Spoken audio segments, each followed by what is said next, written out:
Original Big and One back at it again in College Hoops 2K8. Hopefully we can get into the tournament, but right now we just need to do a little bit of rebounding because yeah, the last time it didn't go too good. Didn't go well. Nonetheless, hope everybody's doing well. Hope everybody's staying safe, taking care of one another, and as always, washing hands and washing asses. As we are live on YouTube, Twitch, Twitter, and Facebook. Please leave a sub, leave a follow. And if you're on one of those, like Twitter, please follow me over on YouTube because more content later on this evening. Die Spire Die, WWE 2K19 Universe, and Red Dead Redemption 2. Also, links are in the description below to check out Sanjeco 3, Skeletron 101, and Devil Dog 9119. Not sure what happened with Devil Dog. Hope everything's going good with him. As a matter of fact, I think he was live last night doing Left 4 Dead 2, but not sure what happened with Devil Dog. Alrighty then, got those likes up. It's already in the playlist. Alrighty then. So, rebounding. We kind of don't like that. You know, seeing as that we are potentially heading to the postseason, you gotta learn how to rebound.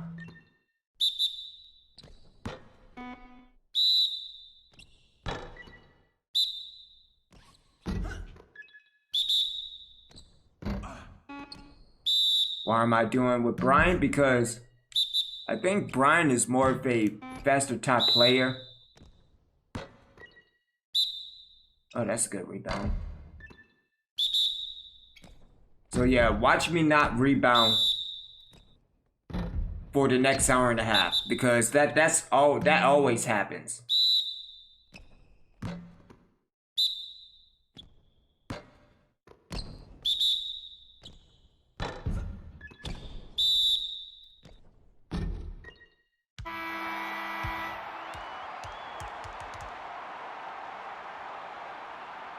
So we didn't do bad with Brian. We need to get Phillips in, but then again, Phillips is Phillips.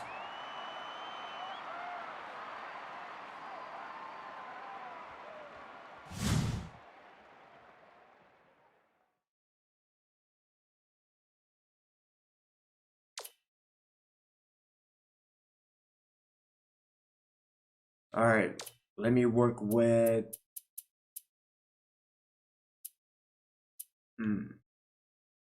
This is pretty big. Durovic, maybe.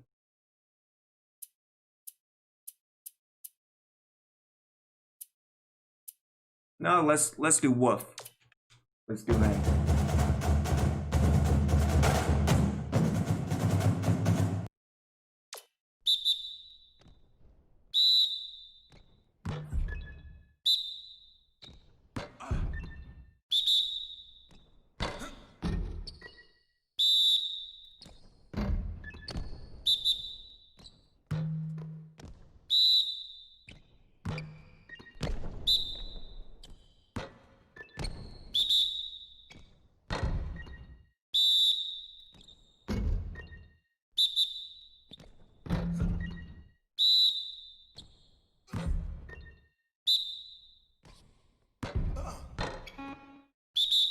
That was my bad. There we go.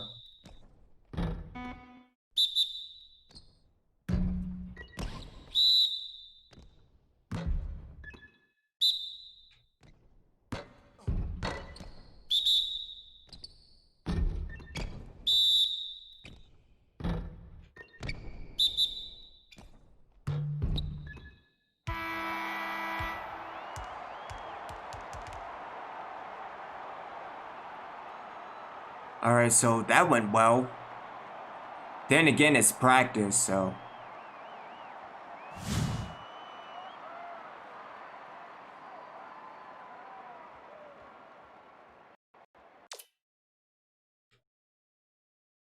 Alrighty then, we are 13 and 12. We have the Jags, and then we got the Selection Sunday. So, I mean, it's still a possibility to be 14 and 12, and then possibly heading into the bracket. Let's see, dealing with recruiting. Now let's do some of that right now. Right now, dealing with the 4 people that offered that scholarship. Cantor is first, followed by Stivers, Chancellor, and then T. So I put all my focus.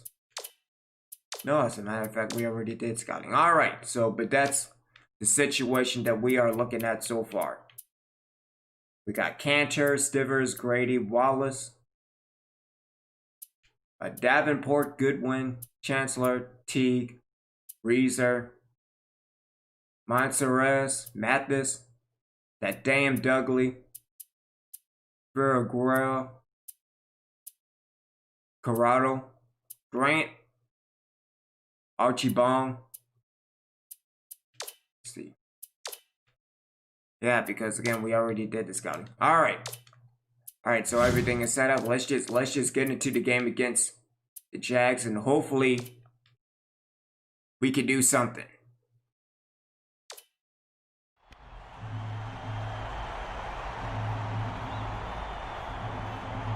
And that's the reason why, just looking at the team unity. Now, we have done some improvements in the past. Last year, team unity was at what, 2019, 20?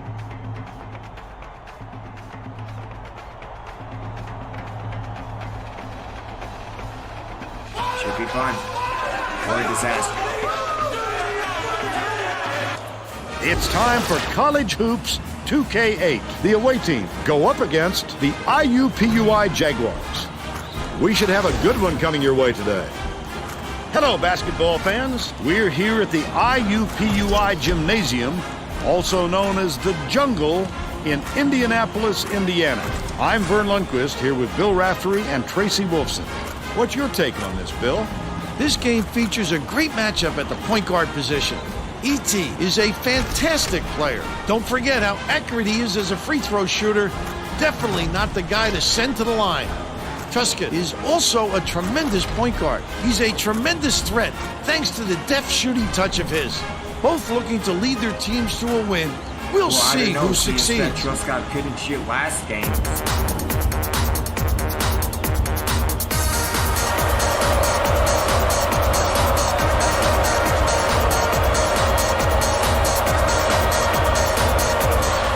The visitors control the opening tip, and we'll get this one started. Right off the bat, the defense is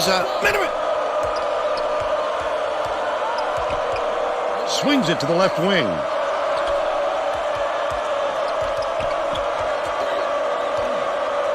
Crosswhite.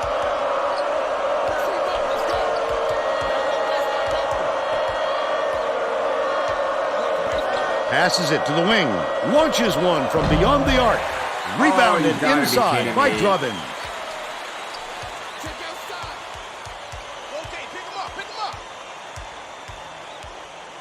E.T., the crossover, hangs. E.T. gets the board inside. a superior effort to fight through the foul and put it down. Strong move, Vern.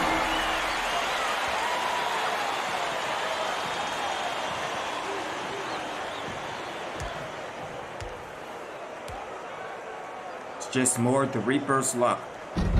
Tacks on the free throw for the three-point play. Phillips inbounds the ball.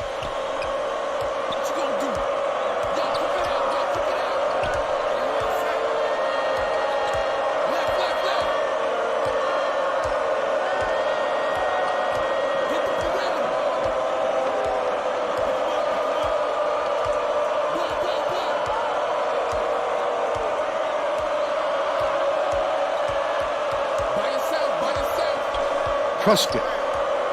Only a few seconds left in the shot clock. Cannon from 20 feet out. Cooley grabs the rebound inside. Cooley did a good job to grab that rebound. Perfect position that time. E.T. passes it back to the right wing.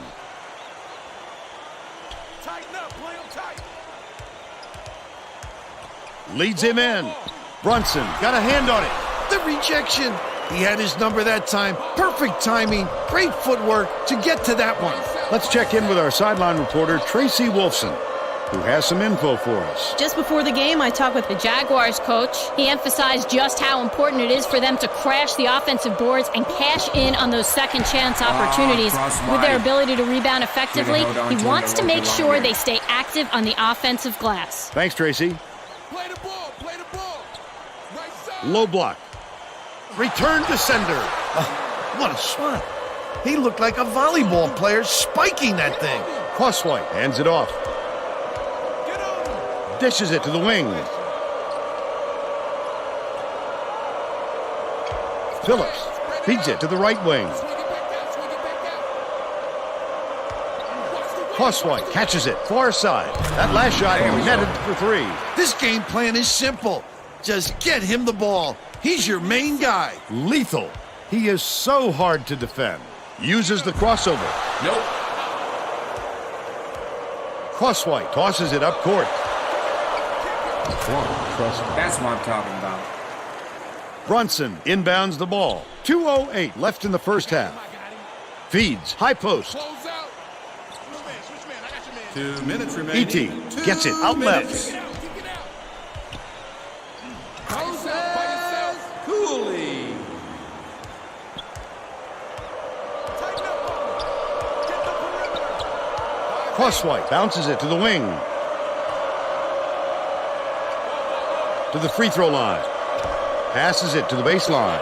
The jumper was buried by Smalls. They're now out in front by 2. The Jaguars take their first time out of the game. The away team head coach made some changes that could affect their chemistry a little bit. I don't think these guys have played together very often. All right, so who's there? Wolf, that's fine. Okay. Drop it down, drop it down. Stay with him, Stockman stay with him. skips it to the corner. Right side. Bryant snatches the Oh rebound. my goodness. The D caught a rebound. break there. That's his shot, and he was wide open. Misfired on that last three by Look at Trusty. Wolf with the The shot rebound. was That's knocked what I'm down by talking Wolf. They're in front, 9-5. 1:08 left in the first half. The steal by the away team. I'd love to see that. He was lurking around, then pounced. Such a thief burn. Bryan has it right wing. Passes to the stripe. Truscott catches it right wing. Smalls swings it far side. Left wing. Dumps it down low. Hits the layup That's what I'm after the talking pump about. Way to fake go, freezes the Smalls. D. He's got 4. Stolen away by the away team. 31 seconds left in the first half. He must have thought someone was rotating over to block that. You can't lose concentration even for a second. Get your man, get your man. By yourself, by yourself. Get him. Cooley takes it up. Get bored, get Bryan grabs the rock. They're still down 6. Tosses it up. The 3 was drained by Crosswhite. He's shooting 100% from downtown. First half comes to an end with the score 14-5. All right, so contain the ball. How about the Hold the happenings in ball. the first half, Bill? If we don't see some improvement soon, this could be even further out of reach. They need to make some adjustments.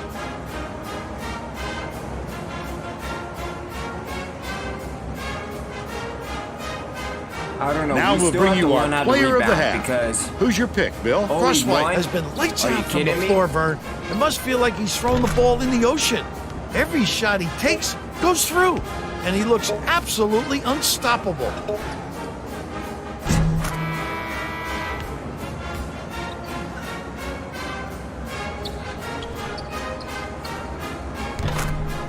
yeah, that's just Tremendous effort from our player of the half.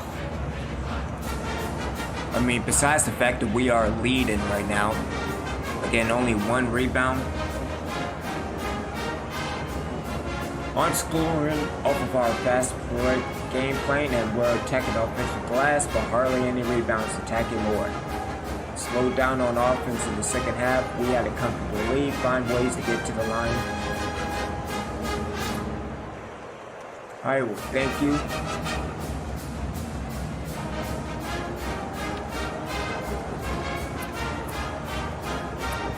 Let's see, so rebounds. Only Wolf has 1 rebound.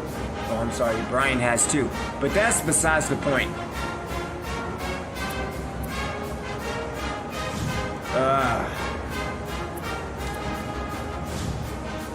We're all set to begin the second half.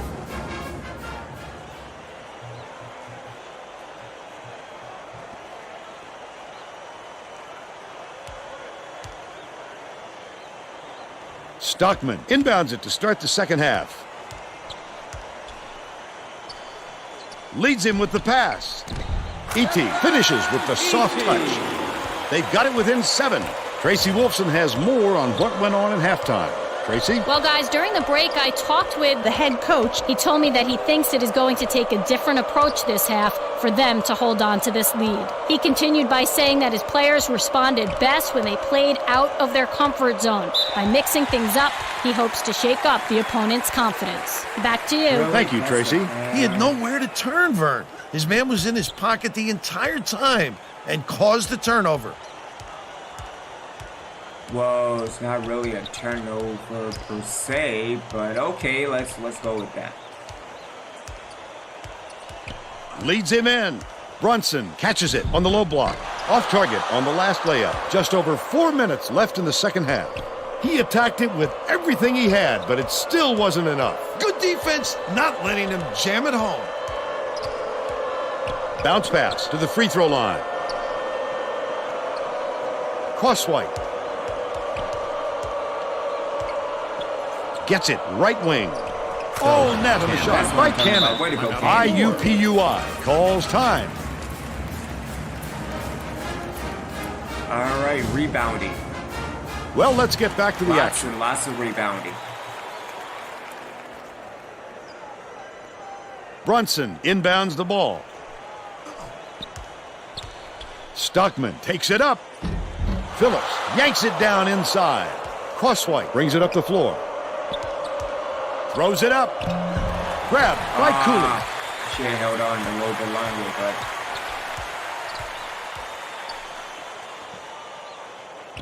To the paint. Robin hits the layup. They're now down by 8. Just over 3 minutes left in the second half.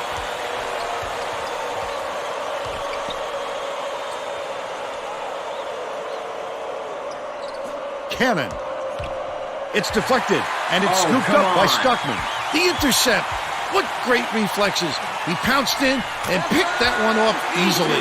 That last basket was buried by E.T. Crosswhite at the controls. He just rose up and nailed it. That silky smooth release does him well from that distance. Dishes it to the free throw line. Crosswhite lets it go. Misses the open look. But they're still out in front by 6. Stockman pulls it in. Great offensive rebound. He worked so hard to establish position. 2:29 left in the game.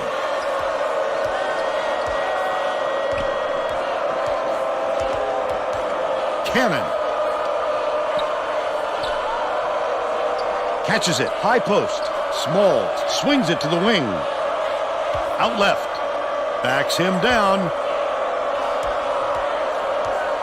Feeds it to the right wing. Crosswhite.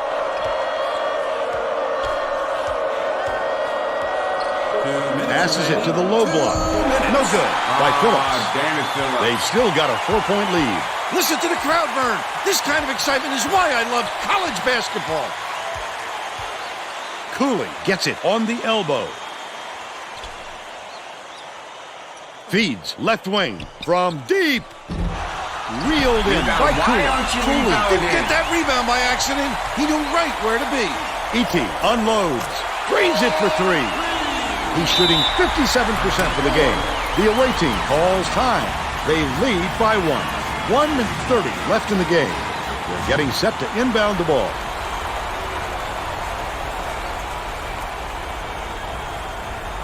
Cannon inbounds the ball.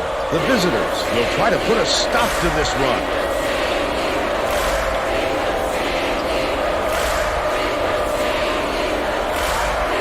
Phillips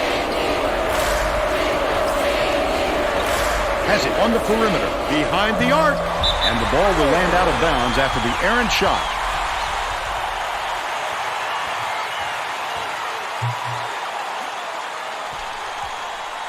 The Jaguars call time. Again, They're we are going to behind lose by this game. We can't 1. rebound to 1:10 save left in the our game. lives. They're getting set to inbound the ball.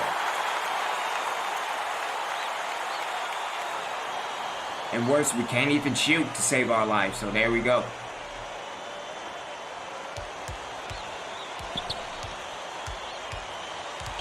Cooley, lead pass down low. The visitors are clinging to a small lead. Truscott goes up. Not a good entry Oh, pass, you Vern. gotta You be just can't kidding me. force it in there.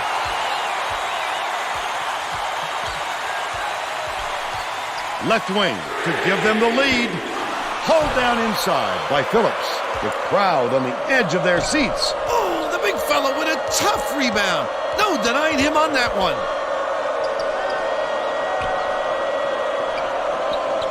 Bounces it to the free throw line. Crosswhite puts it up. Good from That's what I'm downtown. talking about. Okay. Barring a complete disaster, I think they're ready to put this one in the bank. IUPUI calls timeout. They're losing by 4. 28 seconds left in the game. Stockman inbounds the ball. Brunson beyond the arc. Sinks it. At this level, you have to be able to match your opponent. Well, we've seen them trade threes. Now, can anyone force a stop? Good foul there. They need the ball back as soon as possible. 19 seconds left in the game. E.T. has picked up his first foul of the game. The foul stops the clock, which is just what the doctor ordered. And that's why they did it. Time is not on their side. Very smart play. E.T. has picked up his second foul. They had to foul there. They've got no other option.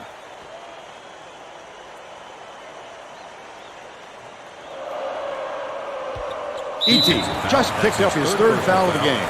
The foul stops the clock, which is just what the doctor ordered. And that's why they did it. Time is not on their side. Very smart play. Stockman has picked up his first foul of the game. Good foul there. They need the ball back as soon as possible.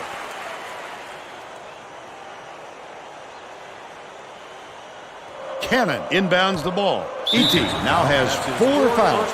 Well, no choice but to foul. They've got to stop the clock and get the ball back right away.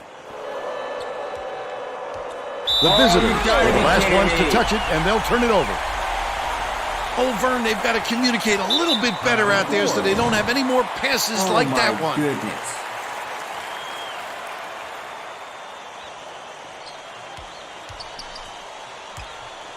Raises up. The offensive rebound corralled by Stockman. Robin catches it on the low block. Oh my goodness, really? The away team calls time.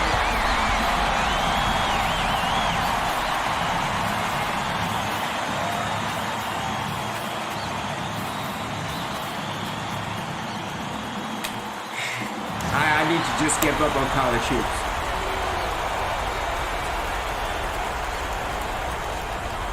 Because again, you had a 9-point lead. Cannon inbounds the ball. It's over. The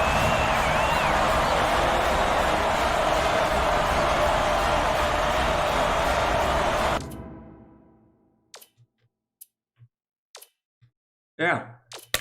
Life's not fair in Reapers basketball because apparently we had the game won. No. How many rebounds? So, ET with 2, that's unbelievable. 5 from Cooley, 4 from Stockman. Compared to what we had, yeah, again, you're not going to win games doing that type of shit. This is horrible. Again, we might as well not be in the postseason for 10 years dealing with this. Man.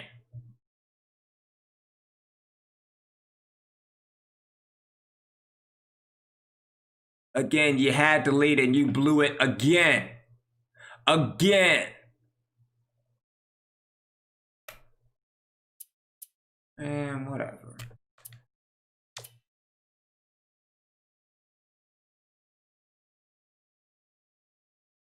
Season and recruiting period is over. We'll start up again at the off season. Okay. Might as well.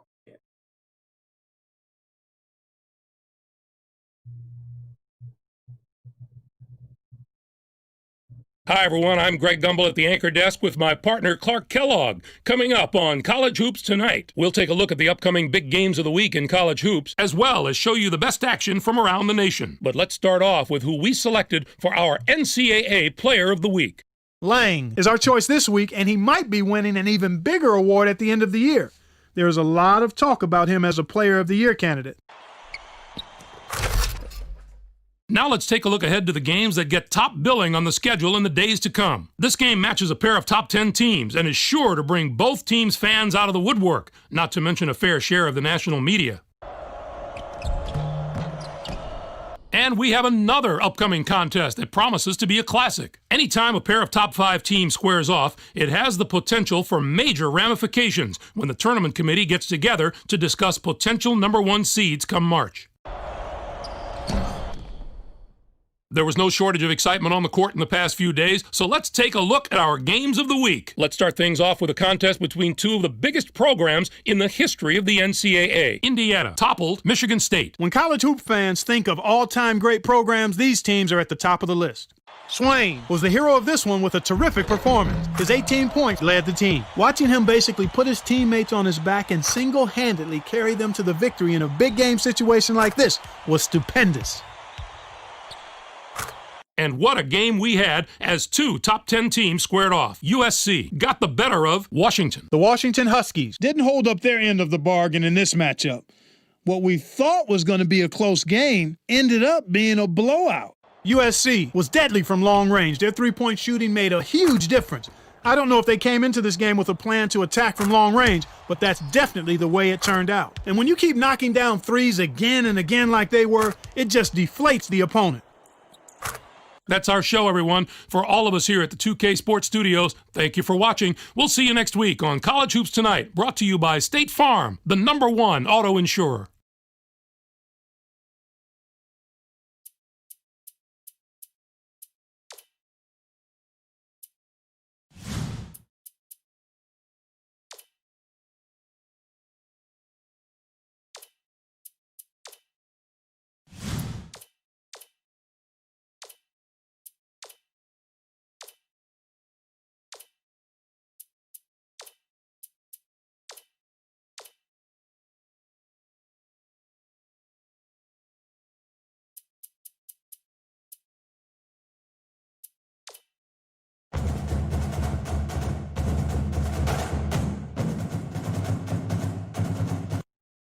I mean, it's not like it's going to matter during game time, but... Because, I mean, what? E.T. is what? 5'8", 5'9", going up against a 7-footer? And he gets the rebound?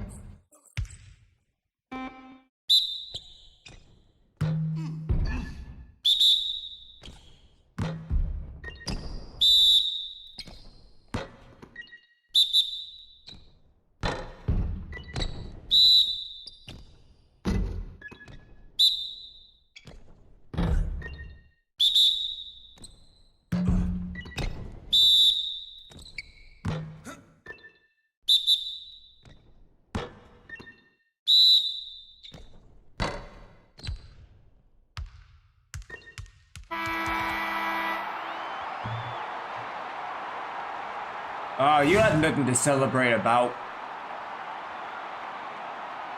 Shit.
Alright, so dealing with zones.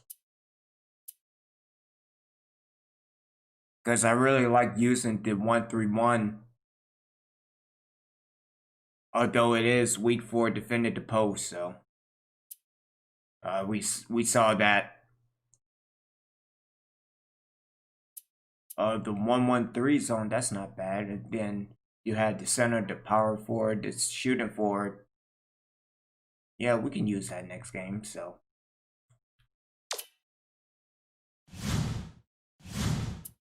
Hold on, we have the box in 1 zone.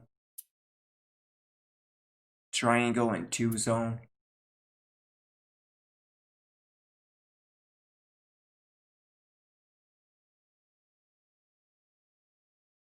No, we could possibly go to the 2-3. The 2-3 and the 1-3-1 and the 1-1-3.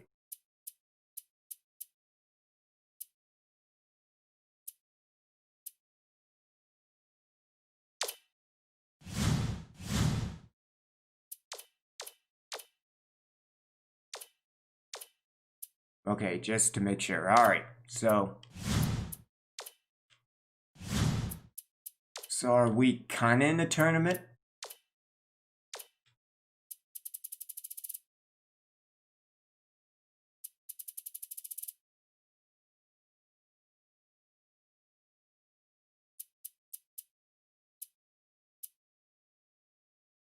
I don't see our name on it, so let's see the bubble watch.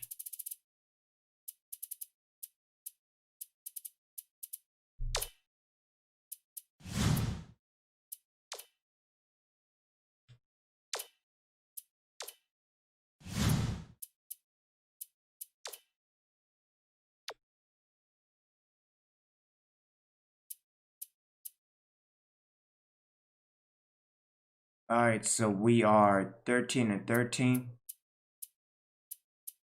Overall 10-8. It's not too bad. In 4th place.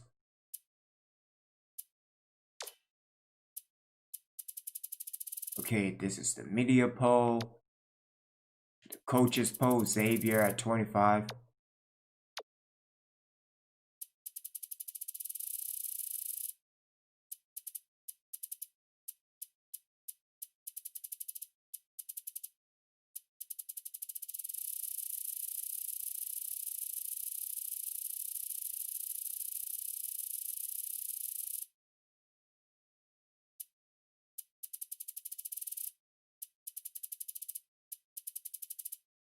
Alright, so where are we?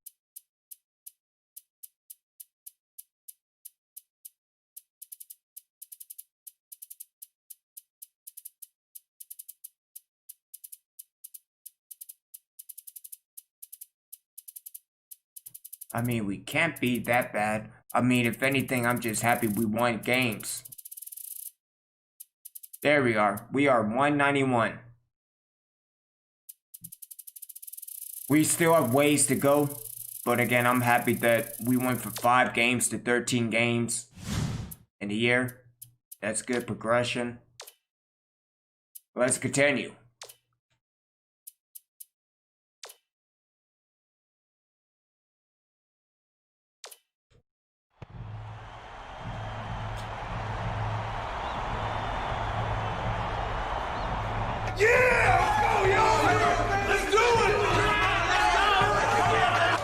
It's time for College Hoops 2K8. The away team battle the Oral Roberts Golden Eagles. Welcome to the first round of the conference tournament. We're here at the Alltel Arena in North Little Rock, Arkansas. Alongside Bill Raftery, this is Vern Lundquist. Tracy Wolfson is with us too. Give us your take, Bill. There's a terrific matchup at the small forward position. Dorenkamp is an excellent small forward. He's quite a shot blocker for a small forward, and that just adds to his versatility. It's just one of those things he can do to help you win. Smalls is a top-notch small forward in his own right. He really excels at crashing the boards. He's one of those guys that just has a nose for the ball. Both of them are great competitors. It should be a compelling game to watch.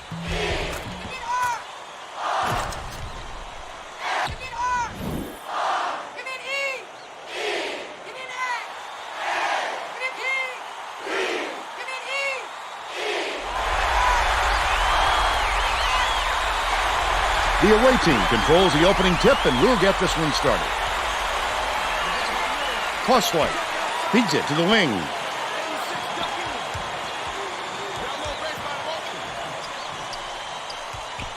Feeds cross court. Crosswhite catches it left wing. Cannon can't get it to fall from downtown. And it's still knotted up 0. Last shot dumped down by Dorenkamp. Too many holes in the fence, Bill. All you need is one to go down, and then boom!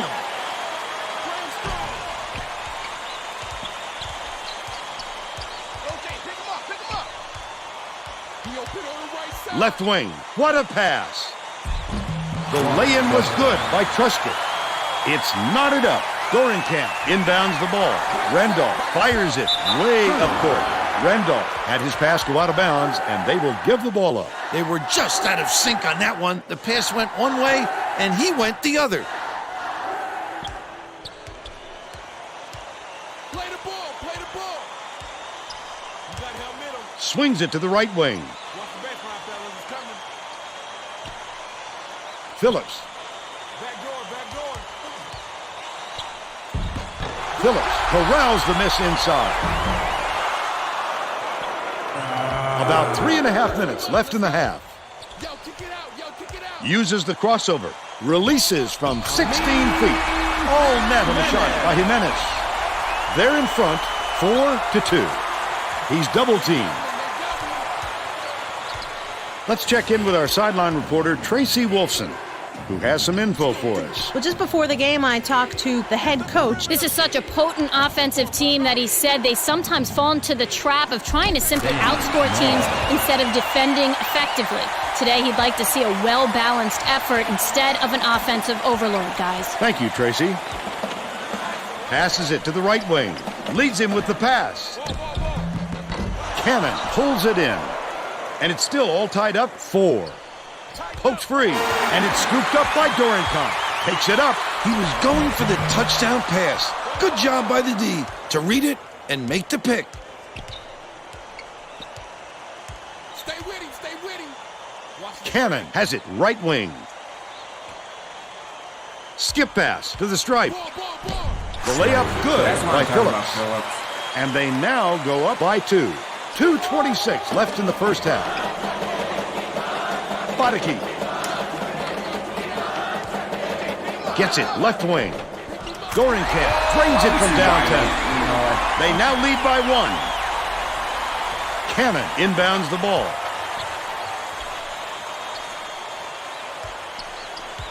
Get him. Circle one, Left wing. 2 minutes remaining. 2 minutes. Spread it out. Dishes to the free throw line. I got ball. Crosswhite goes up, hits the layup after the pump fake freezes the D. The Golden Eagles take their first time out of the game. Both teams are making a few lineup changes.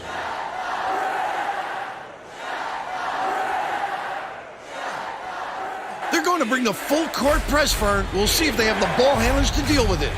Jimenez. Dicey pass. The beautiful pass led straight to the layup by Randolph. He's got 2. Here's the double team. Truscott passes it up court.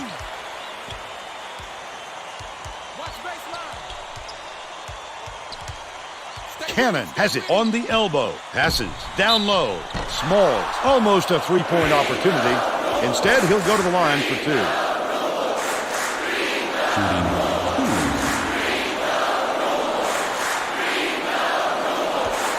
Are they saying beat the ruler?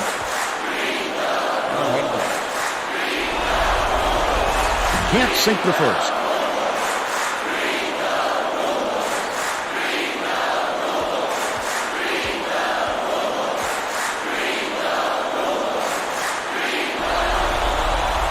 Good on number 2. Jimenez inbounds the ball. 1:16 left in the first half.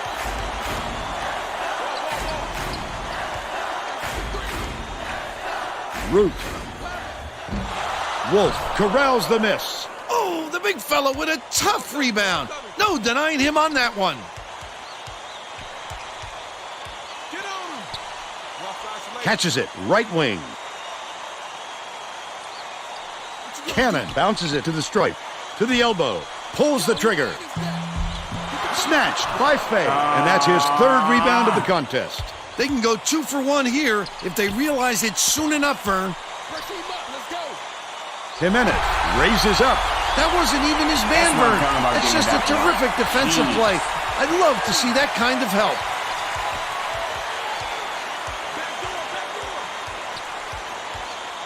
Get him. Truscott. Pick up left.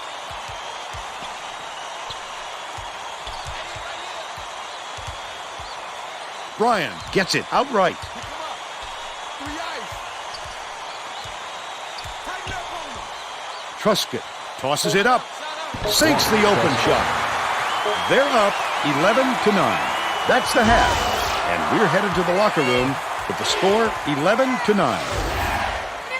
So you know we're probably Give us your gonna lose opinion by on the 10. first half, Bill. Both sides look like they're pretty evenly matched, Vern. This could be shaping up to be a real classic. You know what? Performing in rebounds, that's something.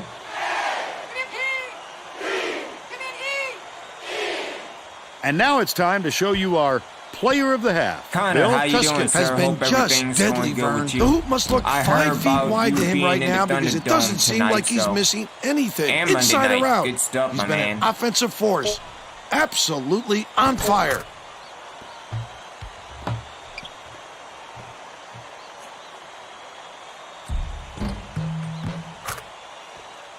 Tremendous effort from our player of the half. All right, so we have a lead, so we are going to blow it. We just have to. Let's create more fast break opportunities. We're not scoring enough in transition. We're kind of not scoring enough, period. Could go to the offensive glass more, but again, we're Reapers basketball. We don't rebound. And then we have so-so defensive pressure. We're not forcing turnovers. Number 4 is too fast for Crosswhite. Our offense is harmless in the paint. We're not making more shots down there. Well, yeah, because again, we can't rebound to save our lives. And then Cannon can't shoot worth the damn. So, We're all set to begin the second half, so let's get back into it. oh, that's cool, my man. All right, so we are going back to the 2-3 zone. Randolph inbounds it to start the second half. Bodicki takes it up. Lays it right in. And you can't It's a even tie get that ball game. nice, so there you go. Pokes free, and it's scooped up by Oh Randolph. my goodness. Yeah, it's the beginning of the end. They're going to double team him. Tracy Wolfson has more on what went on at halftime. Tracy? During halftime, I talked with the head coach. He told me his team is down, but he's going to push the issue even more in the second half to make a comeback. He continued by saying that his players responded best when they played out of their comfort zone. By mixing things up, he hopes to shake up the opponent's confidence. Back to you, Vern. Nice work, Tracy. Can you believe this crowd? Just listen to these people. All right. They're going insane. Cross right back in.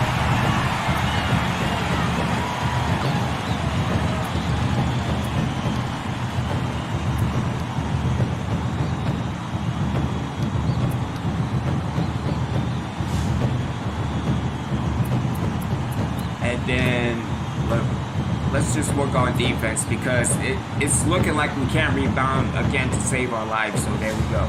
There we go. Well, let's get back to the action. The visitors are going to shake things up a little bit with some subs. Smalls inbounds the ball.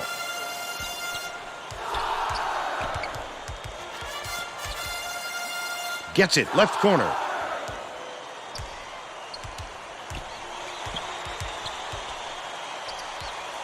No one was open, and they'll turn it over on the 5-second call. He had nowhere to turn, Vern. His man was in his pocket the entire time and caused the turnover.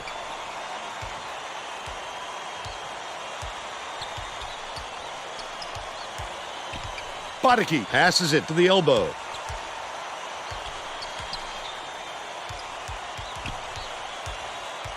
Dishes it to the left side. Randolph hands it off. Launches one from beyond the arc. Corralled by Jimenez. And again, Jimenez with a great offensive rebound there. expected. He worked so There we hard go. to establish position. Plus-one gets the reach-in call, and that's his first foul. Too much contact there. I like the aggressive defense, but he reached in a little too hard. Randolph inbounds the ball.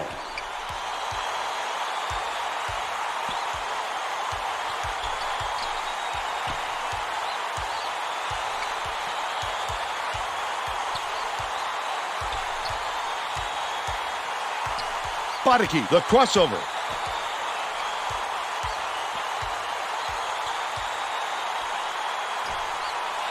Wolf corrals the long rebound. Oh, you gotta be kidding me. That last Hail Mary heave was off target. Did he think the clock was winding down?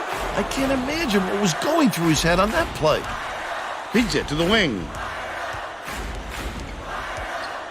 Fay has it down low. Flip up and in on that last layup. What a great setup on that delivery. What a play. The visitors will try to end this run, and it's picked up by Oral Yeah, Roberts. it's over. The D was It's really over. waiting for him there. That's how you do it. Keep the heat on. Wait for the misstep and then capitalize. Dorenkamp behind the arc. Smalls pulls it in. But they're still out in front by 6. Lets it go. Collected inside Oh, by you gotta be Dorenkamp. kidding me. That could be a lift for the defense.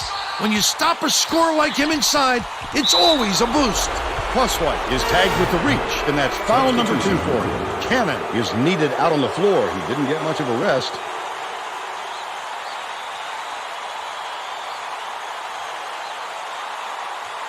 Randolph inbounds the ball.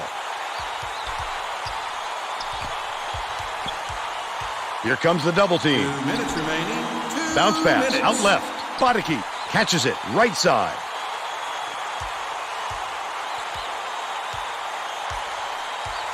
Dorenkamp passes to the free throw line.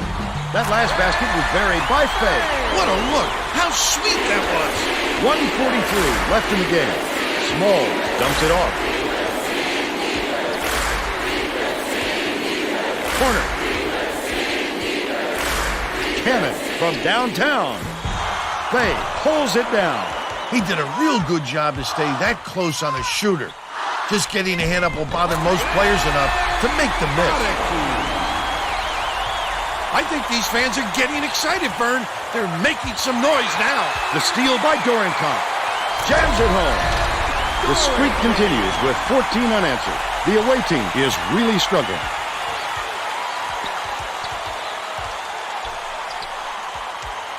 Bounces it to the top of the key. Crosswhite gets it right wing.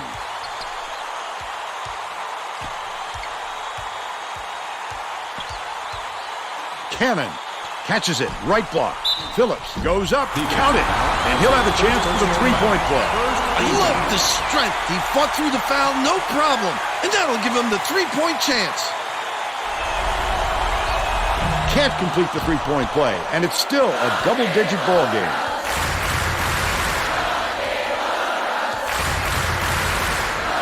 To the inside, skips it to the top of the key. Randolph.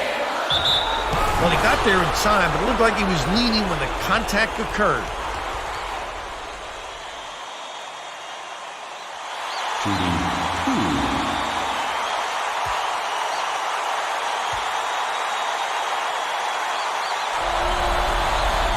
Off target on the first.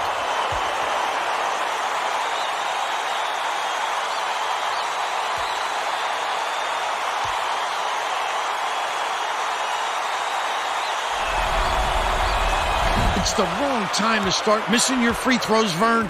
They sure would like to pad their lead. For three.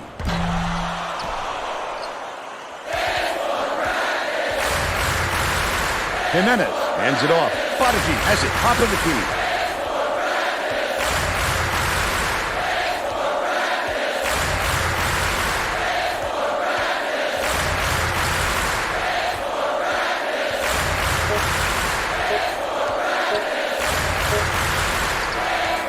And that's the ball game. Oral Roberts defeats the visitors 23-13. And now it's time to show you our player of the game.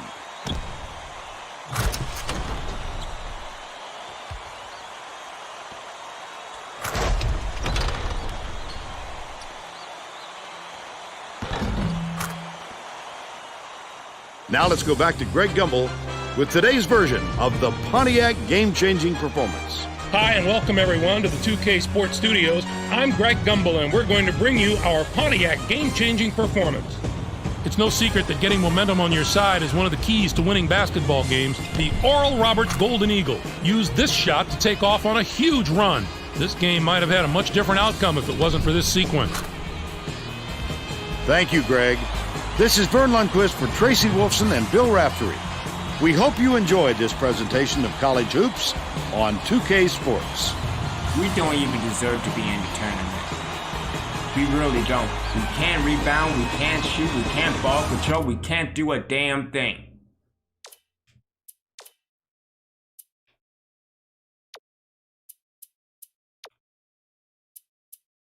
I mean, only 8 rebounds compared to 5 alone from Faith.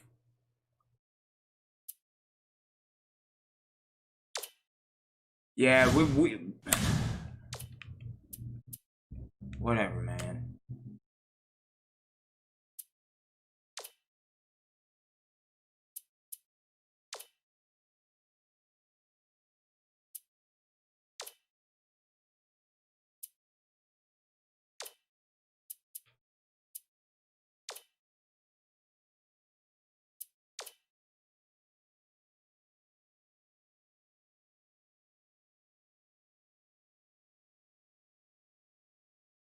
Welcome everyone to the 2K Sports Studios. I'm Greg Gumbel with Clark Kellogg. Just ahead on College Hoops Tonight, we'll take a look at the upcoming big games of the week in college hoops, as well as show you the best action from around the nation. But we begin with a special player who was an easy choice as our player of the week in college basketball. Boylan is a favorite to win this award every week, Greg, and he gets it this week. If there is anyone who doesn't consider him one of the best players in the country, just take a look at his last few performances. No argument here. He was red hot with a total of 79 points. Whenever he got it in his mind that he was going to get a bucket, chances are he got it. You can see in these highlights what determination he had at the offensive end. His opponents were physically and mentally tapped out after having to defend against him for 2 halves. Now let's take a look ahead to the games that get top billing on the schedule in the days to come. The conference tournaments are upon us, and no matchup looms larger. This game is a crucial grudge match between a pair of the best teams in the Pac-10.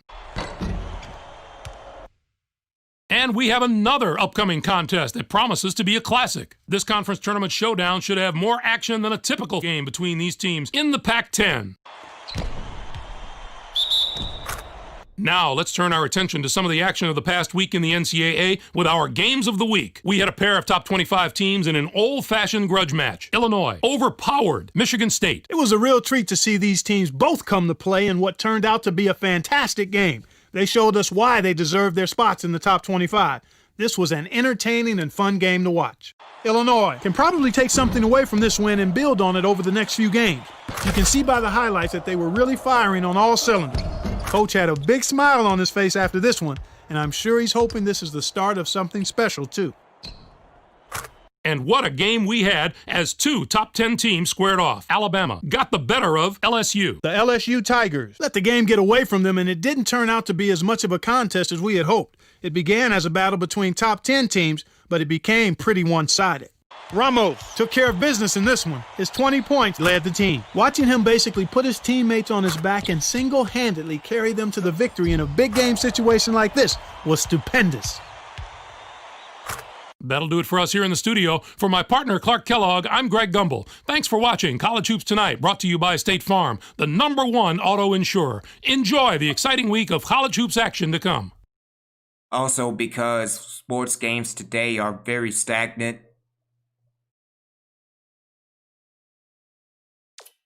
it is what it is, so.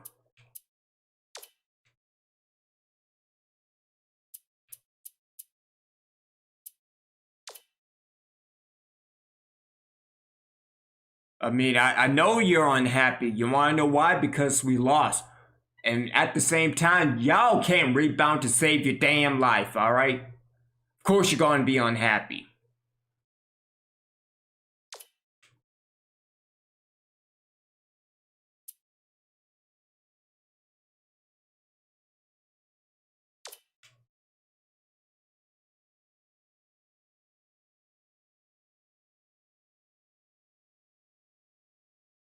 Good evening, everyone. I'm Greg Gumbel at the anchor desk with my partner, Clark Kellogg, bringing you the 2K Sports NCAA Selection Show. We're all set to show you the seedings and pairings, so get out your bracket sheet, get those pencils ready. Here are the basics. Of the 65 available tournament bids, 31 are automatically given to conference champions. The tournament committee hands out the remaining 34 bids on an at-large basis. An opening round game will take place on Tuesday night to narrow the field to 64 teams. But before we unveil the brackets for this season, here's a look at the final top 25 media poll of the season. There are a couple of major changes in the rankings as March Madness approaches. The Baylor Bears jumped all the way from the number 24 spot to number 18. They're peaking at just the right time, Greg. This is exactly the way you want to be playing going into the tournament. Also, a new team has fought its way into the top 25. The Auburn Tigers break into the poll as the number 17 team. Now let's take a look at the NCAA tournament bubble and see which teams are sitting at home with their fingers crossed, hoping to see their name in the brackets. There are a lot of worthy candidates among these 10 teams, Clark. Which of these bubble teams stands out to you right now? St. Mary's isn't among the very strongest of the non-power conference teams, but they're pretty close. I'm sure they were hoping for a better showing at their conference tournament. Now it's sit and wait time. And we have a few more teams in similar position, right, Clark? South Carolina put together a solid season, but their record just isn't impressive enough to make them a no-brainer bid. If the committee doesn't give weight to their tough conference, they could be out of luck. I'm sure it's been a long week for those teams, but the wait's almost over. The NCAA Selection Committee has finished its meeting, and we're ready to unveil the top 4 seeds in this year's tournament. The USC Trojans are the top overall seed, and they will play in the East Regional. On to the second number 1 seed, who will play in the South Regional. The Connecticut Huskies are seeking their 3rd NCAA championship in school history. The Indiana Hoosiers are our 3rd number 1 seed, and they'll play in the Midwest Regional. They're back in the tournament again, and no doubt they'll be feeding off the experience of last year's appearance as they try to get to the Final Four this year. And finally, our 4th number 1 seed will play in the West Regional. The Alabama Crimson Tide are in the tournament field as a number 1 seed for the first time in the history of their program. Now, here's how the brackets shape up based on where the number 1 seeds have been assigned. In one national semifinal game, the winner of the East Regional will play the winner of the South Regional. In the other semifinal game, the winner of the Midwest Regional will play the winner of the West Regional. Those games will be played on Saturday, April 4th. Then it'll be on to the national championship game on Monday night, April 6th. Any surprises in there for you, Clark? Well, when you see the selection committee deviate from the top 4 teams in the media poll, it's a little surprising. They've opened themselves up to some criticism with these picks. So, with the number 1 seeds out of the way, it's finally time to tackle the rest of the brackets. First up, we take a look at the East Regional. The USC Trojans are the top seed, finishing at 28-6. They won both the regular season and conference tournament titles in the Pac-10. They will take on the winner of the opening round play-in game between Southern, with 17 wins, and Florida International from the Sun Belt Conference. And now, the number 8 seed, the Miami Hurricanes, come into the tournament 6th in their conference during the regular season and were quarterfinalists in their conference tournament. They're going to play the number 9 seed, the North Carolina State Wolfpack, who were 2nd in their conference, finishing at 19-9. Gonzaga comes in as the number 5 seed, finishing at 29-3. And they will take on the 12th seed, the North Dakota State Bison, with 21 wins. Arizona State enters the field as the number 4 seed from the Pac-10. This marks their 13th appearance all-time in the NCAA tournament. They'll be getting ready to face the number 13 seed, the Virginia Commonwealth Rams. Finished the season with 20 wins. The Arizona State Sun Devils will be an extremely dangerous team in this tournament, mainly because they have such terrific veteran leadership. Coaches love when they have guys on the floor that have been around the block a few times because they don't get rattled. They play with composure. I look at the experience of this team as something that could put them over the top. The Villanova Wildcats are in as the number 6 seed. They'll be taking on the number 11 seed, the Florida State Seminoles, with 18 wins. Providence comes in as the number 3 seed, finishing at 27-7. Cornell comes in to face them at number 14 with 18 wins and the regular season championship of the Ivy League. Our number 7 seed is from the Pac-10. The California Golden Bears were rewarded for their outstanding play this season with an at-large bid and a ticket to the big dance. They are going to play the number 10 seed, the Pittsburgh Panthers, who were semifinalists in their conference tournament, finishing at 21-12.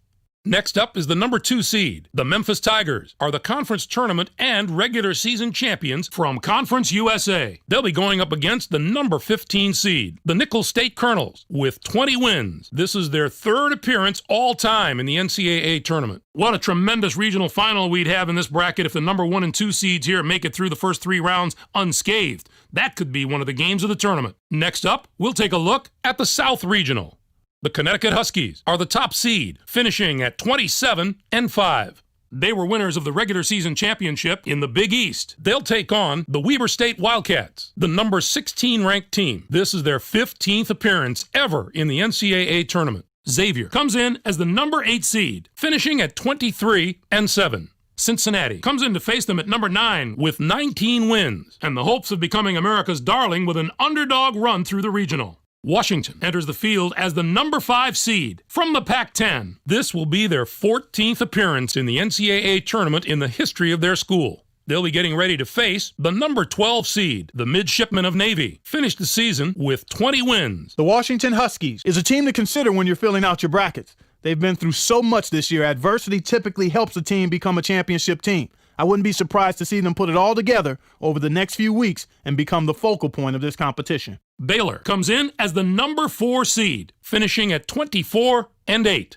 And they'll take on the 13th seed from the America East Conference, the Vermont Catamounts, with 21 wins. And now the number 6 seed, the Clemson Tigers, come into the tournament on the strength of a 3rd-place finish in their conference regular season and were semifinalists in their conference tournament. They are going to play the number 11 seed, the San Diego State Aztecs, who finished 2nd in their conference tournament, finishing at 23-8. The Duke Blue Devils are in as the number 3 seed. They'll be taking on the number 14 seed, the Radford Highlanders, with 18 wins. Next up is the number 7 seed. The Louisville Cardinals have established themselves as one of the best teams from the Big East. They'll be going up against the number 10 seed, the Maryland Terrapins, with 22 wins. They return once more to the very familiar surroundings of the NCAA tournament. Our number 2 seed is from the SEC. The Kentucky Wildcats were rewarded for their outstanding play this season with an at-large bid and a ticket to the big dance. They're going to play the number 15 seed, the Flames of Illinois Chicago, who came in first in their conference tournament, finishing at 17-14. This bracket has the potential to give us a sensational matchup in the regional final if everything goes according to form and the top 2 seeds can survive the early rounds. On to our third bracket of the day. Let's take a look at the Midwest Regional. The Indiana Hoosiers are the top seed, finishing at 28-6. They were conference tournament champions in the Big Ten. They'll take on the Hampton Pirates, the number 16 ranked team. This marks their 4th appearance ever in the NCAA tournament. Our number 8 seed is from the Big 12. The Oklahoma State Cowboys had a tremendous year that included a regular season championship. They're going to play the number 9 seed, the Georgia Bulldogs, who were 8th in their conference, finishing at 21-12. The LaSalle Explorers are in as the number 5 seed. They'll be taking on the number 12 seed, the Creighton Blue Jays, with 21 wins. Tennessee enters the field as the number 4 seed from the SEC. This will be their 17th appearance ever in the NCAA tournament. They'll be getting ready to face the number 13 seed. The Monmouth Hawks finished the season with 21 wins. The Tennessee Volunteers have more to prove than any other team in this tournament. They haven't had a lot of experience in the tournament recently, so it's difficult to say exactly how they'll handle it. They've shown they're capable of playing with the best teams in the nation during the regular season. Now they need to show they belong with those teams come tournament time. Wisconsin comes in as the number 6 seed, finishing at 23-10. And they take on the 11th seed from the WAC, the Nevada Wolfpack, with 24 wins. And now the number 3 seed, the UCLA Bruins, come into the tournament as the 4th place team in their conference during the regular season and were losers in their first game at their conference tournament. They are going to play the number 14 seed, the Loyola College Greyhounds, who came in first in their conference tournament, finishing at 20-11. Next up is the number 7 seed. The George Washington Colonials are the conference tournament champions from the A-10 conference. They'll be going up against the number 10 seed, the Arkansas Razorbacks, with 19 wins. They return once more to the very familiar surroundings of the NCAA tournament. LSU comes in as the number 2 seed, finishing at 25-7. Cal Poly comes in to face them at number 15 with 18 wins in the tournament and regular season championships of the Big West. I think this could wind up being the bracket that brings us this year's Cinderella story. A few of the higher seeds here have had terrific seasons, and I'll be surprised if at least one of them doesn't put together a long run in this tournament. And finally, let's have a look at the West Regional.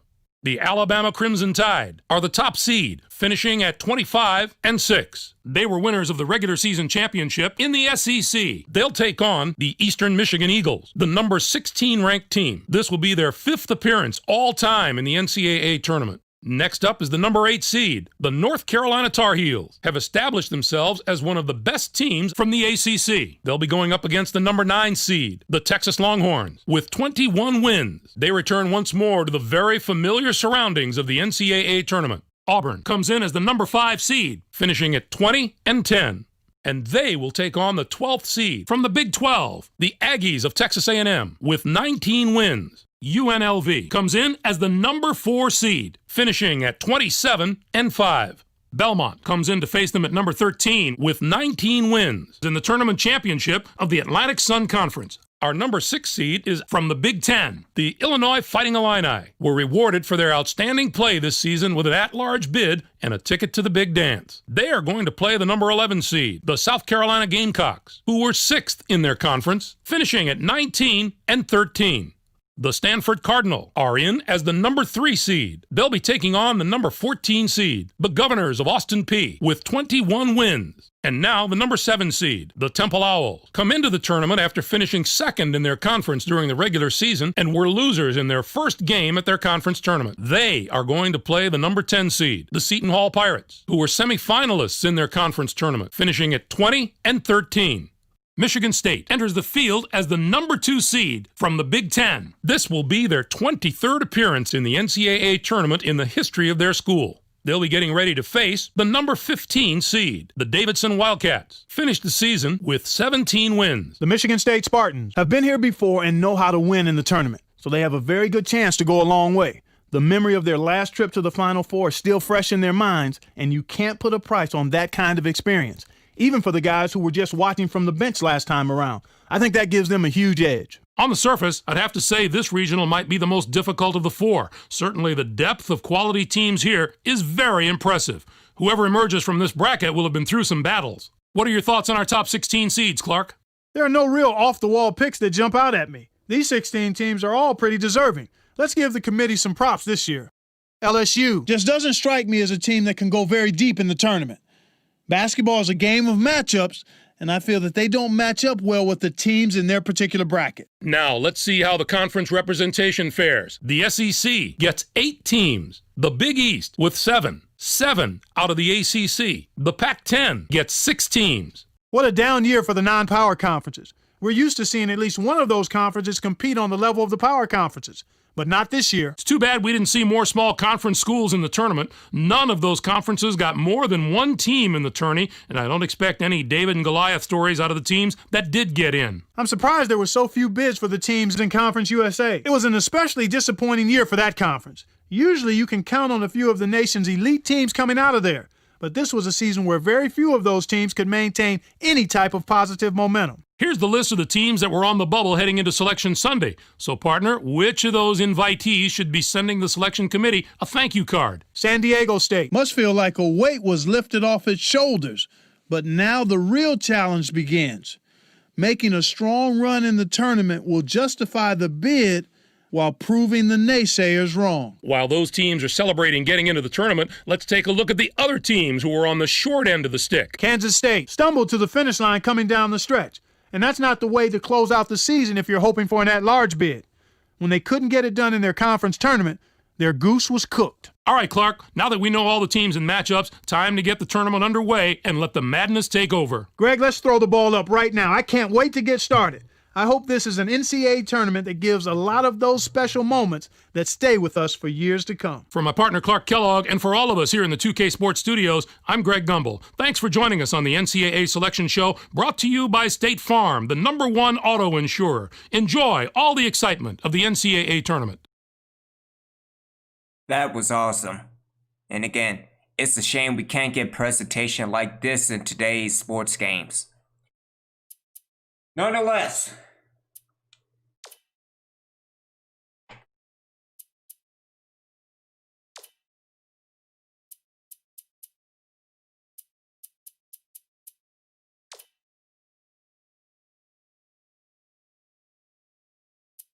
sure.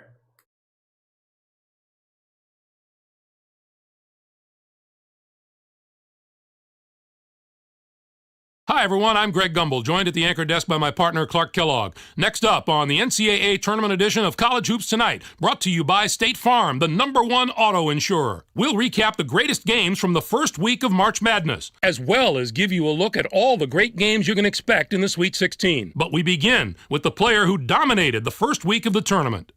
Jaeger is going to get a lot of attention in the next round after the show he put on in this first weekend.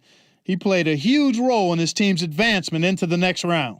Absolutely, Clark. He didn't waste any time getting hot. A lot of players want to save their best for the end of the tournament. Well, he was on fire right from the opening tip, and it carried over into the second round. One look at these highlights, and you'll see why he's our player of the week and why his team is on the way to the Sweet 16. As usual, the first weekend of March Madness had what are sure to be some of the most dramatic contests of the entire tournament. Our first game was an outstanding matchup from the first round. UCLA got the better of Loyola Maryland. A lot of times, the first round of March Madness gives us the best games of the entire tournament. And this was one of those games. Just a classic tournament battle from start to finish. UCLA really muscled up down low and was able to convert a lot of easy chances close to the basket. Whether it was the big men or the guards, they made the most of their opportunities. They were able to dominate the inside game with their physicality, and it really made things hard for the other team.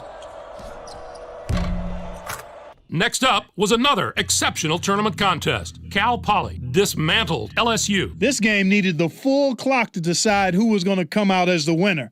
The action was so back and forth that the crowd never had a chance to relax the entire game. Tamir took care of business in this one. His 14 points led the team. Watching him basically put his teammates on his back and single-handedly carry them to the victory in a big game situation like this was stupendous. And for him to have a game like that on college basketball's grandest stage, the NCAA tournament, is simply phenomenal, Greg. What a performer. Now that we've made it through the first weekend, let's take a look at some of the big matchups that we'll be seeing in the Sweet 16. This should be a terrific matchup. Both these teams are fighting to improve their position among the nation's elite teams, and they're going to have to go through each other to do it. And how about another huge matchup from the third round? I'm looking forward to this game just like everybody else. This matchup has the possibility of becoming quite a little rivalry because these teams match up so well against each other, and it's always a heated atmosphere when they're on the court together.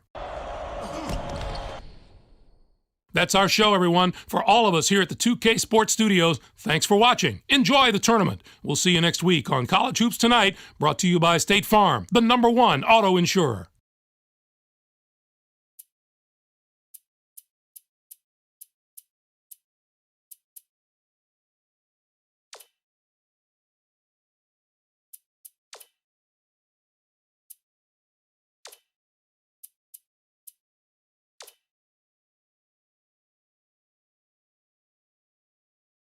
All right, so it's Duke are the NCAA champions. Player of the Year, Nick Luber. Hot Prosper Bowie with Mid-Major Player of the Year. Memphis Coach of the Year. Arnold Hayton with Defensive Player of the Year.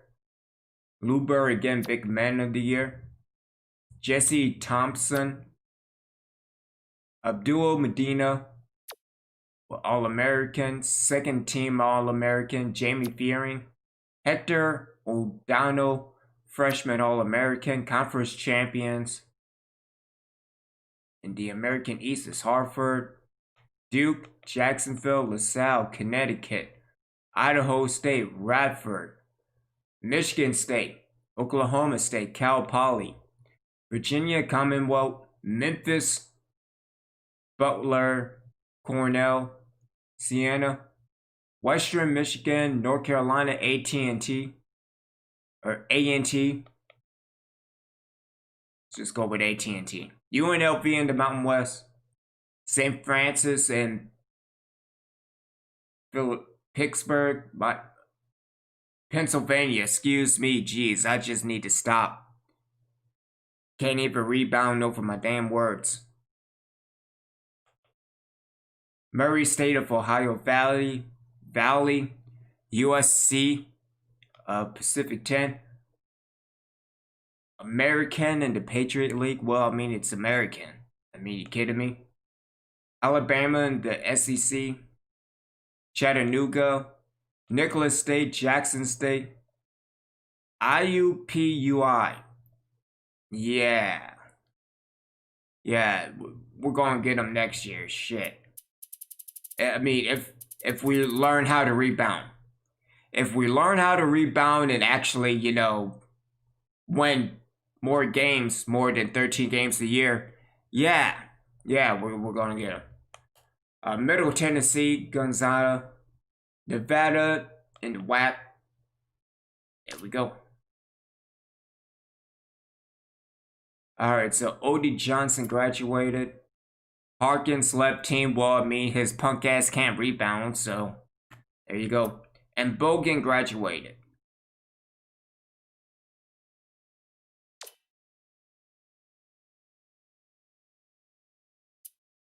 All right, so nonetheless, we did improve.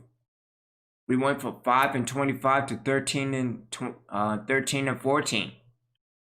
That's improvement in every way.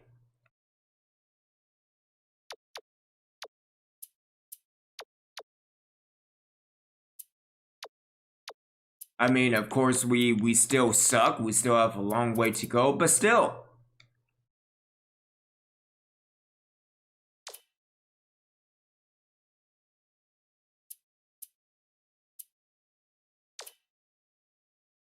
So the next progression, I think, is to win at least 20 games. Because that 8-point win difference from 5 to 13, I think we will be in the tournament next year. Again, if we decide to, I don't know, actually play better ball. All right, so we had Gilbert. Who is better when it comes to charisma? Nobody.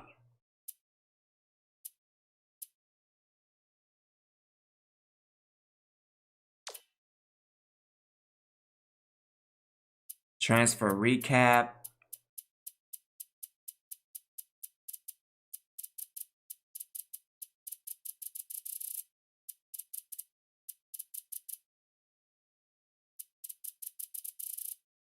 Yeah, so. And again, that's another great thing. Exporting the class into NBA 2K8. No, I don't have NBA 2K8.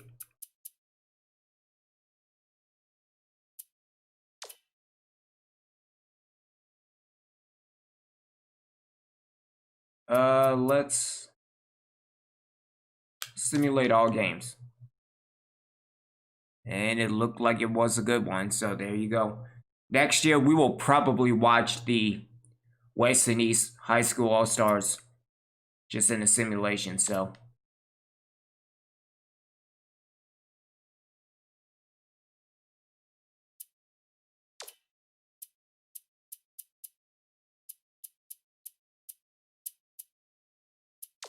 Okay, so should it not be recruiting or something like that?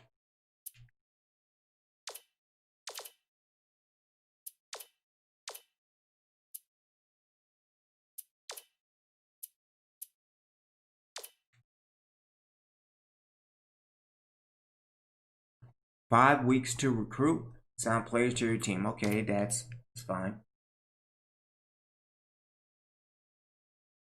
Chancellor is signed with someone else. Sure. Teague is gone. Cantor is gone. Kilgore is gone. Everybody is leaving. Stivers left. That is fantastic. All right, so we are not going to have any heavies in the future years to come. So there we go. There we effing go. All right. I mean, the only good one is JD Bates. It's going to be a rough off period.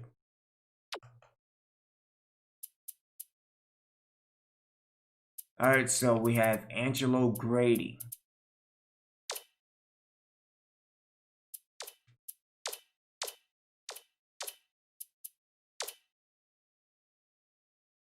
All right, what about Wallace? And again, he's the center, so he should be good.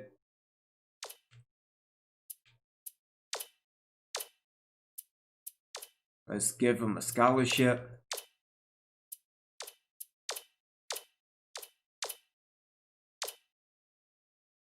All right. So who else?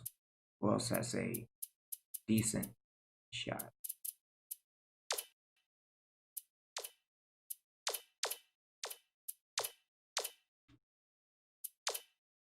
Yeah, again, this is going to be tough because, again, we have to learn how to do this thing called rebounding. Norman Mathis, 6'7".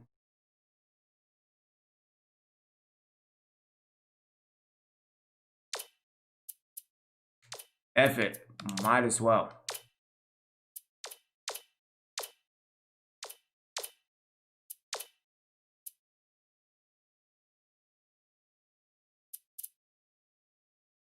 And again, let's take a look at Texas. Oh, hello. Who are you? Who are you? Give that man a scholarship.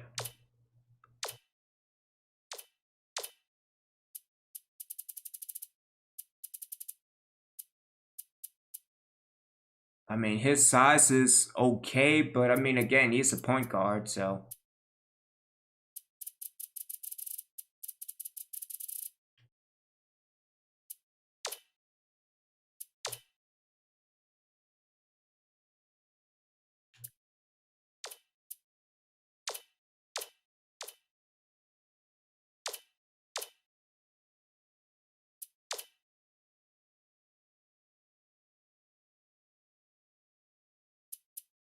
All right, let's take a look at Mississippi.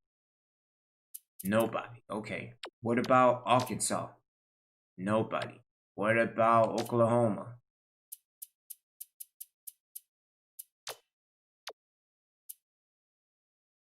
What about, let's just stay with Texas, so. DeMarcus Gaines. Oh, he doesn't look too bad. Let's give that man a scholarship. All right.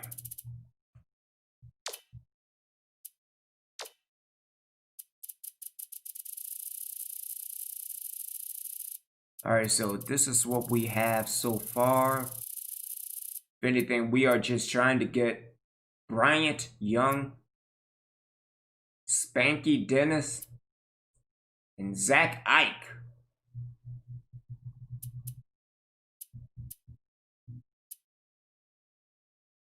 And maybe Ramad Sherrod. Maybe him.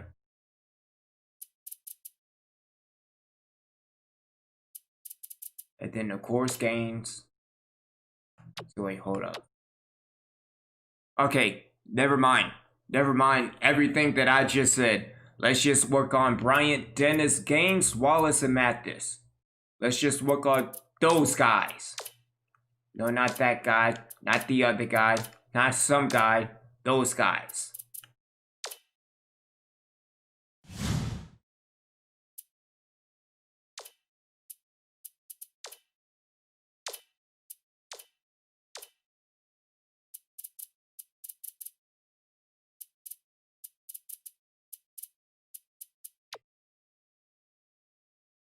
All right, so next year we will get more production out of Durovic, Wolf. As a matter of fact, we actually had 3 big people.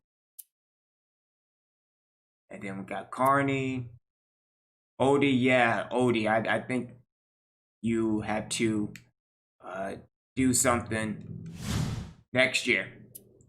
I don't know what that is, but then again, overall, again, the highest person is Crosswhite at a 76, followed by Phillips 75, Smalls, Bryant with 71, and then Truscott with 70.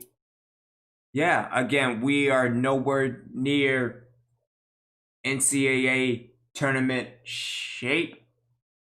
But again, going from 5 wins to 13 wins in a year, that's impressive in itself.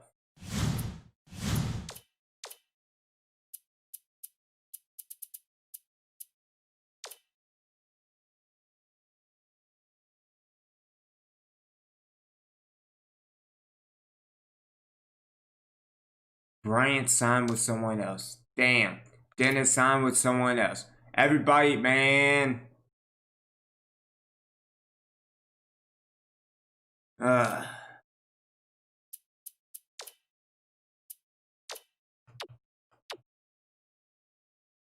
Alright, so Gaines.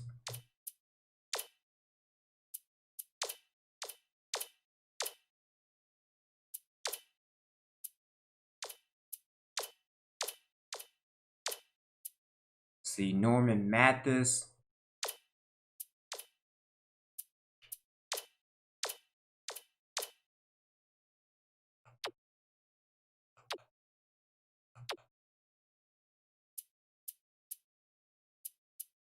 Alright, who else?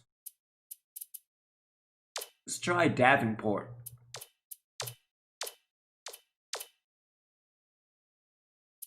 Davenport, what's another 4 3-star?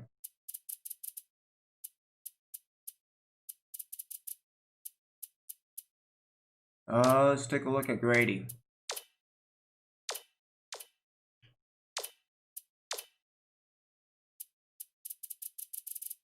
Yeah, I mean, I don't know. I don't know. Oh, that damn Dudley. Let's give him a scholarship, might as well.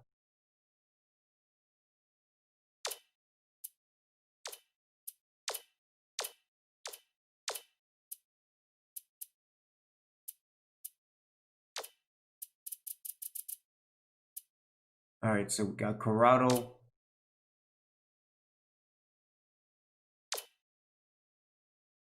Yeah, F it.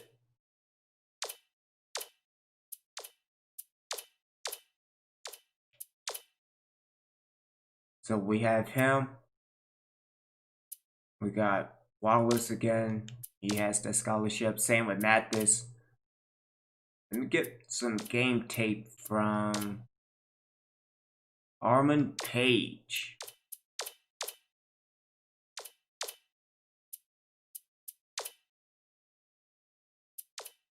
So we are reaching the hour-and-a-half mark, I think, after this.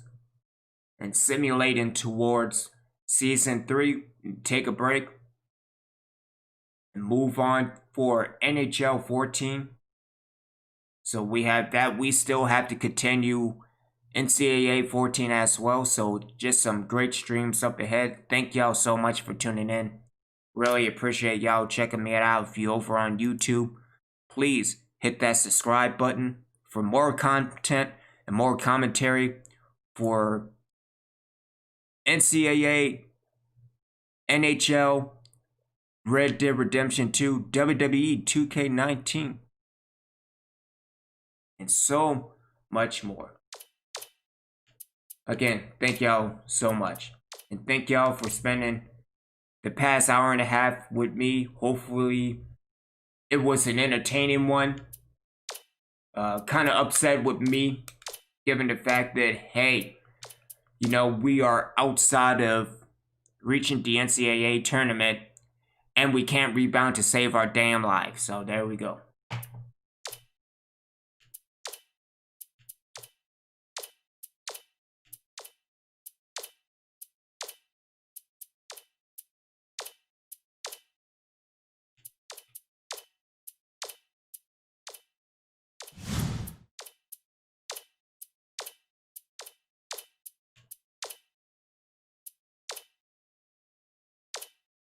Alright, I think everything is done. Let's advance to the next week. It's the next week. Come on now. There we go.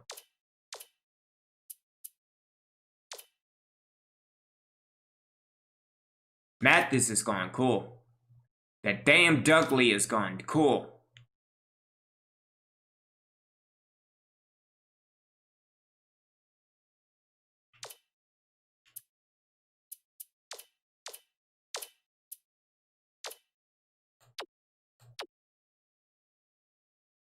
Oh, alright, so let's just work on getting gains.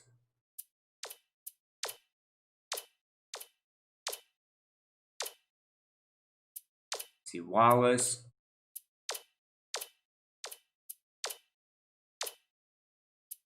I think Corrado. Or is it Carudo? My apologies for butchering the name, so there we go. Alright.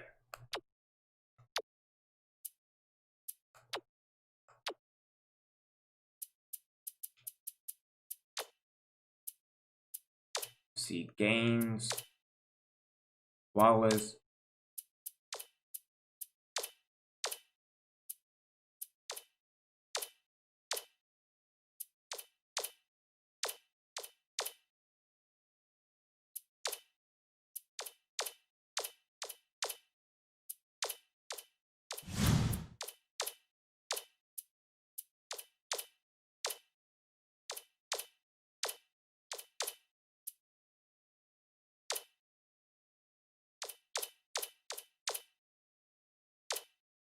Because at the end of the day, the head coach has got to do his thing, so.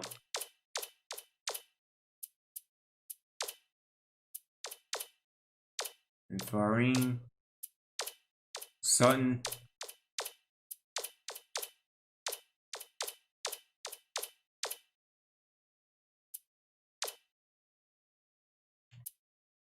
See, Davenport.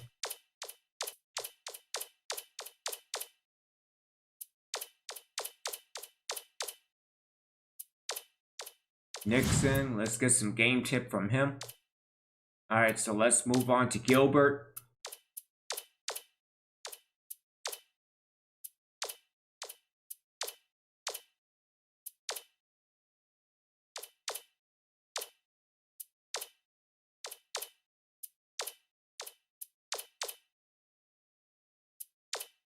Alright, Grant.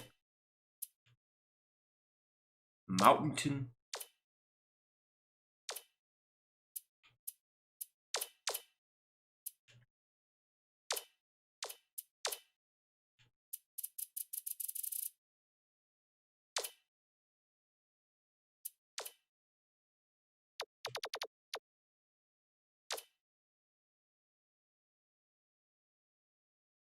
Alright, so dealing across the world. Really nobody per se. But Canada. Nobody.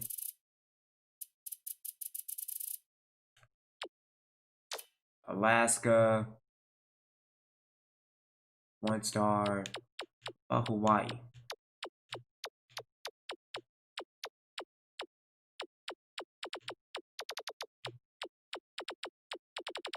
So we're just not doing Hawaii. Alright, that's there we go. There we go.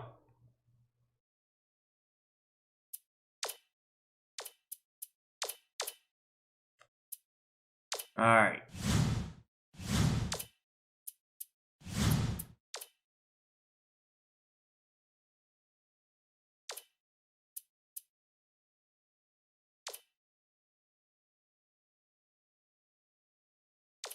Corrado sign.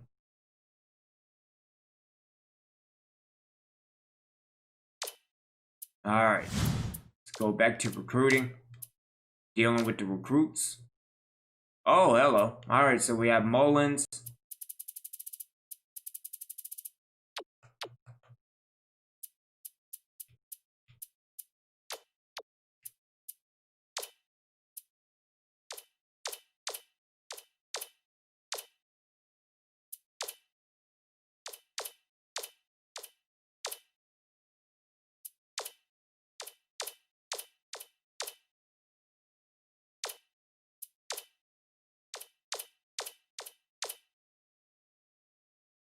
Oh, almost. Almost. Alright.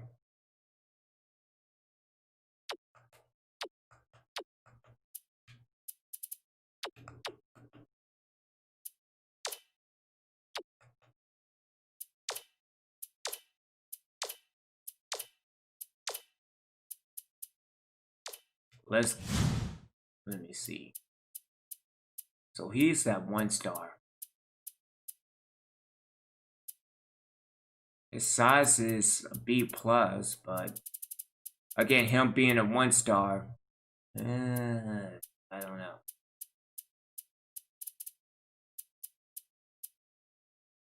If anything, let's work on Farim. Let's work on him.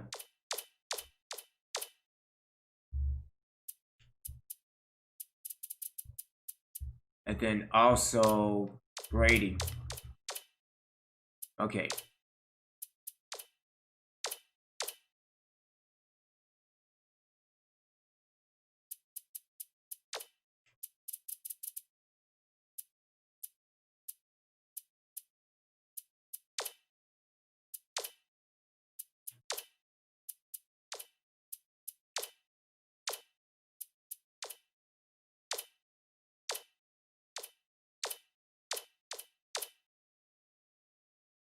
All right, so Clemens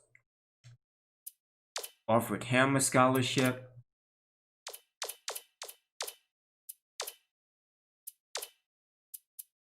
Let's get some game tape.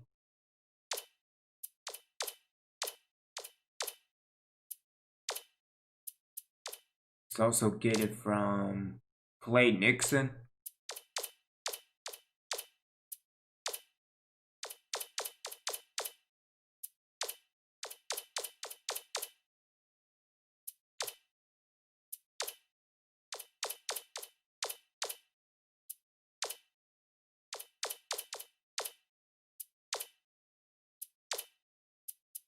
Let's get game tape from Copeland.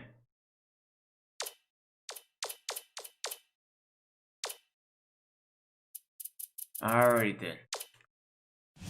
So let's simulate to the last week.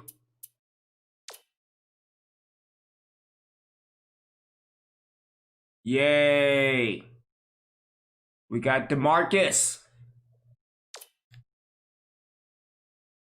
Wallace signed. That's pretty cool. All right.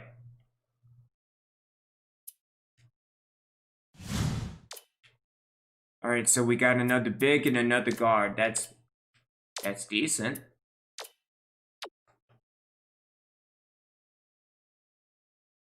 All right, so we got JD Bates. Again, not too bad. We also got DeMarcus Gaines. He should be pretty good moving forward.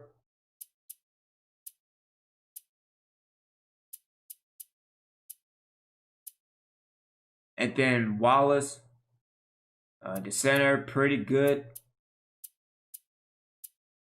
Rebound. Oh, the rebounds. Damn the rebounds. But that's not bad. A 3-star, a 2-star, and a 1-star. And yeah, we still have Clemens, so...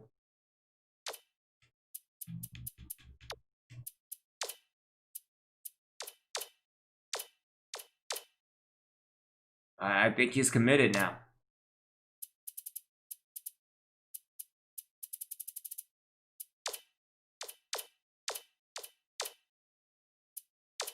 Then Clemens. Okay.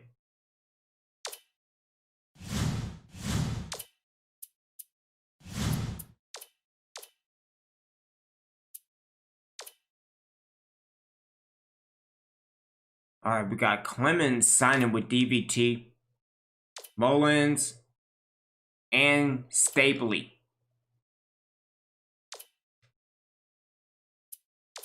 Yes, let's advance to the next season. Now let's take another break because geez, oh geez.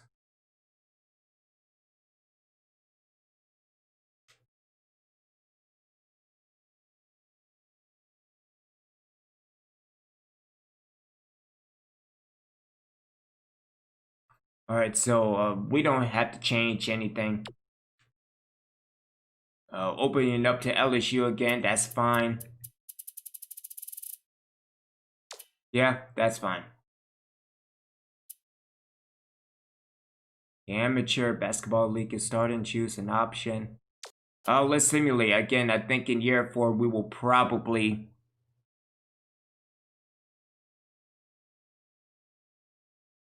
advance. We will probably sit back and watch, actually, so...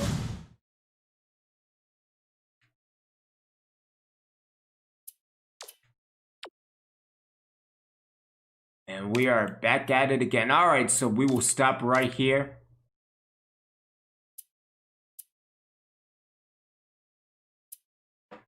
And be back with more of WWE 2K19 Universe Mode. This is going to be episode 125. And then we have Die Spire Die with Senjaku. And then Red Dead Redemption 2. Hopefully with Skeletron again. Thank y'all so much for tuning in. I really appreciate y'all checking me out. Hopefully I was entertaining for the past hour and 45 minutes. Be back with more. Until then, Obi-Wan out.